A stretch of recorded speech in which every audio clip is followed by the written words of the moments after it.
ओम श्री साईनाथाय नमः। अध्याय 41 प्रारंभ। श्री साईं की अनुमति और आशीर्वाद लेकर अब हम अध्याय 41 का श्रवण करेंगे। चित्र की कथा, चिन्हियों की चोरी और ज्ञानेश्वरी के पठन की कथा। गत अध्याय में वर्णित घटना के 9 वर्ष पश्चात अली मोहम्मद हेमाड़पंत से मिले और वो पिछली कथा उन्होंने इस प्रकार कही। एक दिन बंबई में घूमते फिरते मैं एक दुकानदार से बाबा का चित्र खरीदा, उसे फ्रेम कराया और अपने घर मध्य मुंबई की एक बस्ती में वहां लाकर दीवार पर लगा दिया। मुझे बाबा से स्वाभाविक प्रेम था, इसलिए मैं प्रतिदिन उनका श्री दर्शन किया करता था। जब मैंने आपको वो चित्र भेंट किया, उसके 3 माह पूर्व मेरे पैर में सूजन आने के कारण शल्य चिकित्सा भी हुई थी। मैं अपने साले नूर मोहम्मद के यहां पड़ा हुआ था। खुद मेरे घर पर 3 माह से ताला लगा था और उस समय वहां पर कोई नहीं था। केवल प्रसिद्ध बाबा अब्दुल रहमान, मौलाना साहेब, मोहम्मद हुसैन, साईं बाबा, ताजुद्दीन बाबा और अन्य संत चित्रों के रूप में ही वहां विराजमान थे, परंतु काल चक्र ने उन्हें भी नहीं छोड़ा। मैं बंबई में बीमार पड़ा हुआ था, तो फिर मेरे घर में उन लोगों को मतलब फोटो को कष्ट क्यों हो। ऐसा समझ में आता है कि वे भी आवागमन मतलब जन्म और मृत्यु के चक्कर से मुक्त नहीं है। अन्य चित्रों की गति तो उनके भाग्यानुसार ही हुई, परंतु केवल श्री साईं बाबा का ही चित्र कैसे बच निकला, इसका रहस्योद्घाटन अभी तक कोई नहीं कर सका है। इससे श्री साईं बाबा की सर्वव्यापकता और उनकी असीम शक्ति का पता चलता है।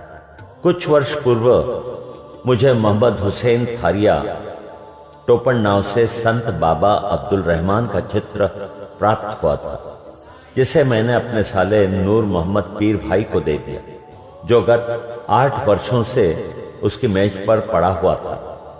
एक दिन उसकी दृष्टि इस चित्र पर पड़ी, तब उसने उसे फोटोग्राफर के पास ले जाकर उसकी बड़ी फोटो बनवाई और उसकी कापियां अपने कई रिश्तेदारों और मित्रों में वितरित की।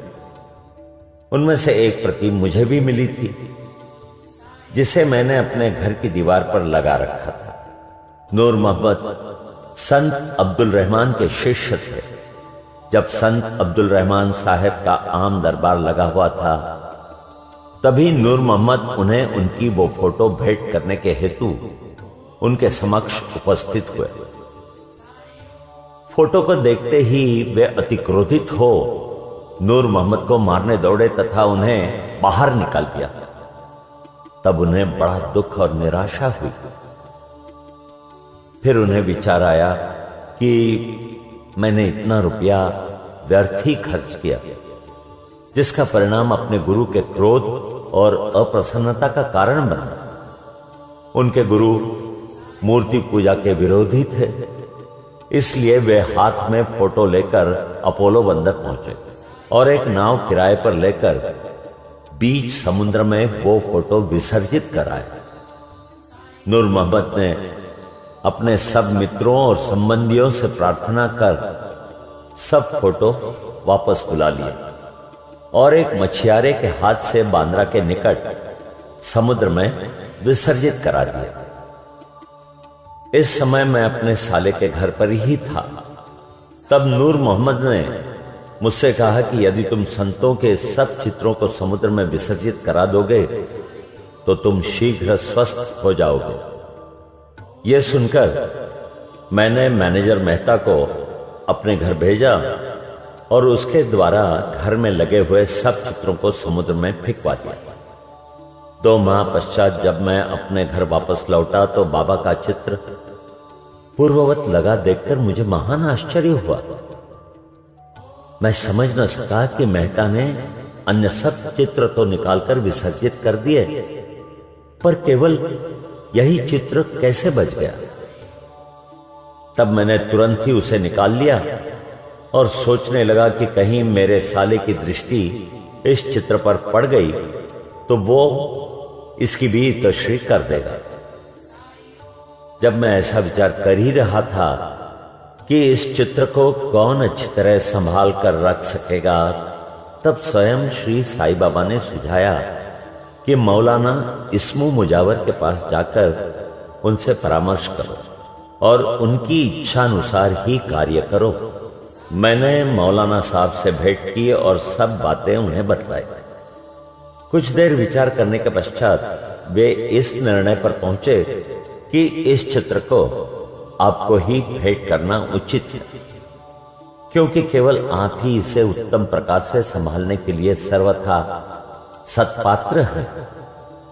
तब हम दोनों आपके घर आए और उपयुक्त समय पर ही यह चित्र आपको भेंट कर दिया।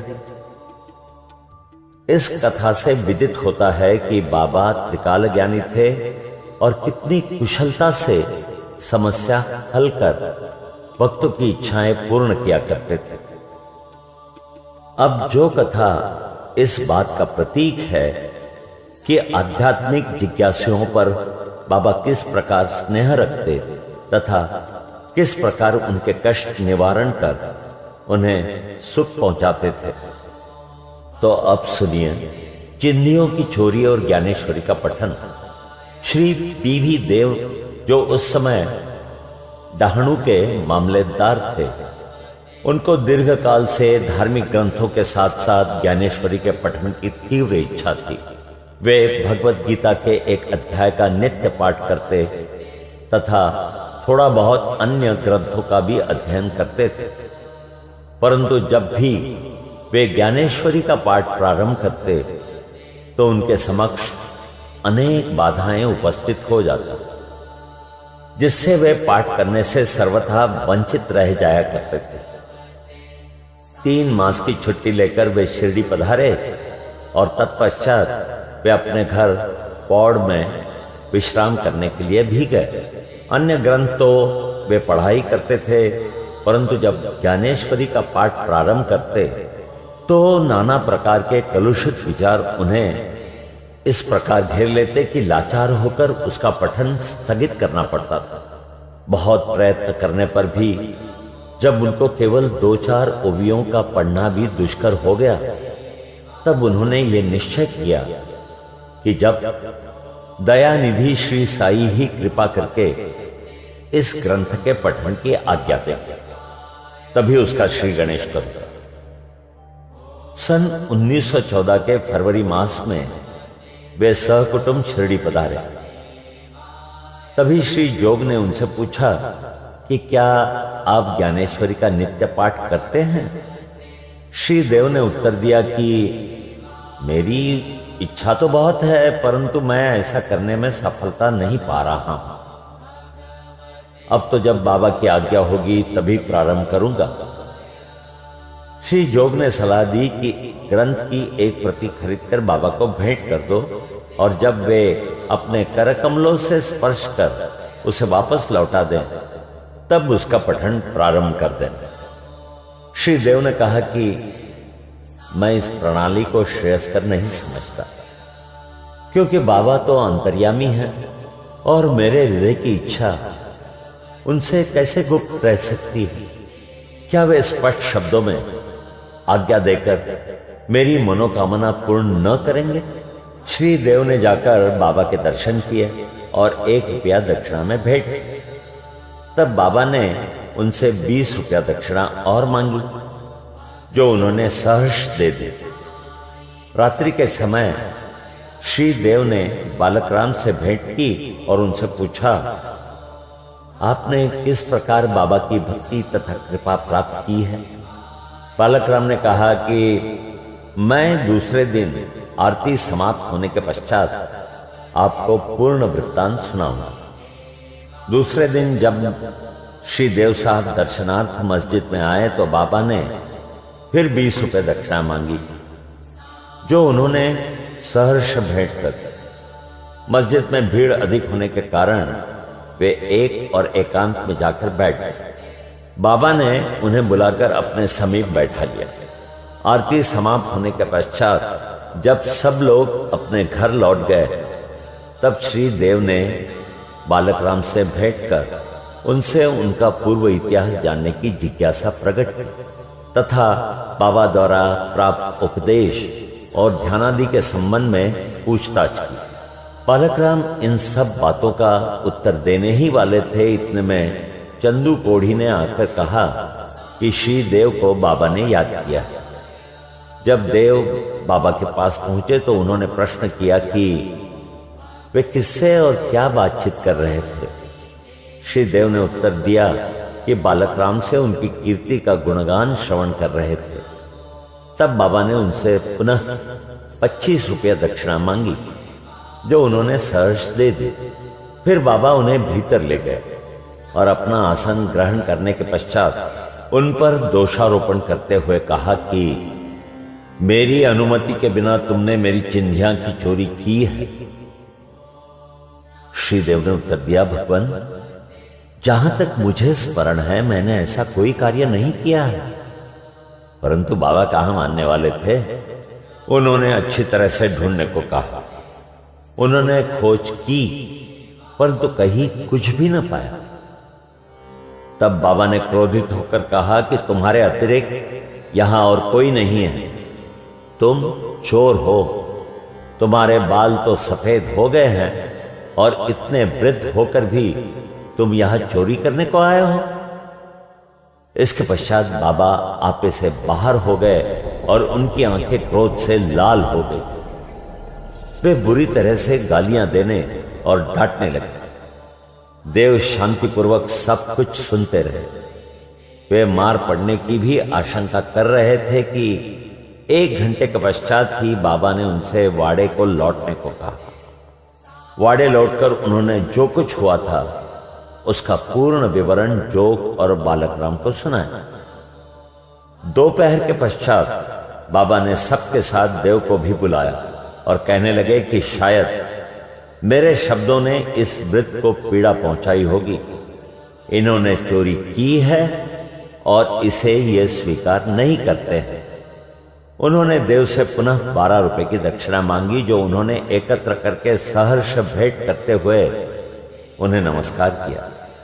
तब बाबा देव से कहने लगे कि तुम आजकल क्या कर रहे हो। देव ने उत्तर दिया कि कुछ भी नहीं। तब बाबा ने कहा, प्रतिदिन पोथी यानी कि ज्ञानेश्वरी का पाठ किया करो। जाओ वाड़े में बैठकर क्रमशः नित्य पाठ करो और जो कुछ भी तुम पढ़ो उसका अर्थ दूसरों को प्रेम और भक्ति पूर्वक समझाओ। मैं तो तुम्हें सुनहरा शेला भेंट देना चाहता हूं, फिर तुम दूसरों के समीप चिन्हियों की आशा से क्यों जाते हो। क्या तुम्हें यह शोभा देता है। पोथी पढ़ने की आज्ञा प्राप्त करके देव अति प्रसन्न हुए। उन्होंने सोचा कि मुझे इच्छित वस्तु की प्राप्ति हो गई है और अब मैं आनंद पूर्वक ज्ञानेश्वरी पढ़ सकूंगा। उन्होंने पुनः साष्टांग नमस्कार किया और कहा कि हे प्रभु, मैं आपकी शरण हूं, आपका अबोध शिशु हूं, मुझे पाठ में सहायता कीजिए। अब उन्हें चिन्हियों का अर्थ स्पष्टतया विदित हो गया था। उन्होंने बालक राम से जो कुछ पूछा था वो चिन्ही स्वरूप था। इन विषयों में बाबा को इस प्रकार का कार्य रुचिकर नहीं था, क्योंकि वे स्वयं प्रत्येक शंका का समाधान करने को सदैव तैयार रहते थे। दूसरों से निरर्थक पूछताछ करना वे अच्छा नहीं समझते थे। इसलिए उन्होंने डांटा और क्रोधित हुए देव ने इन शब्दों को बाबा का शुभ आशीर्वाद समझा तथा वे संतुष्ट होकर घर लौट गए। ये कथा यहीं समाप्त नहीं होती। अनुमति देने के पश्चात भी बाबा शांत नहीं बैठे। तथा 1 वर्ष के पश्चात वे श्री देव के समीप गए और उनसे प्रगति के विषय में पूछताछ की। 2 अप्रैल सन 1914 गुरुवार को सुबह बाबा ने स्वप्न में देव को पूछा, क्या तुम्हें पोथी समझ में आई? जब देव ने स्वीकारात्मक उत्तर न दिया तो बाबा बोले कि अब तुम कब समझोगे? देव की आंखों से टप टप करके अश्रुपात होने लगा और वे रोते हुए बोले कि मैं निश्चय पूर्वक कह रहा हूं कि हे भगवान, जब तक आपकी कृपा रूपी मेघ वृष्टि नहीं होती तब तक उसका अर्थ समझना मेरे लिए संभव नहीं है, और यह पठन तो भारत स्वरूप ही है। तब वे बोले कि मेरे सामने मुझे पढ़कर सुना, तुम पढ़ने में अधिक शीघ्रता किया करते हो। फिर पूछने पर उन्होंने अध्यात्म विषय पर अंश पढ़ने को कहा। देव पोथी लाने गए और जब उन्होंने नेत्र खोले तो उनकी निद्रा भंग हो गई। अब श्रोतागण स्वयं ही इस बात का अनुमान कर लें कि देव को इस स्वप्न के पश्चात कितना आनंद प्राप्त हुआ होगा। श्री देव अभी जीवित हैं और मुझे गत 4-5 वर्षों के पूर्व उनसे भेंट करने का सौभाग्य प्राप्त हुआ था। जहां तक मुझे पता चला है कि वो यही है कि वे अभी भी ज्ञानेश्वरी का पाठ किया करते हैं। उनका ज्ञान अगाध और पूर्ण है, ये उनके साई लीला के लेख से स्पष्ट प्रतीत होता है। ये 1944 अक्टूबर 19 की बात है। यहां हमारा अध्याय 41 समाप्त होता है। श्री सद्गुरु साईनाथार्पणमस्तु। शुभम भवतु। ओम श्री साईनाथाय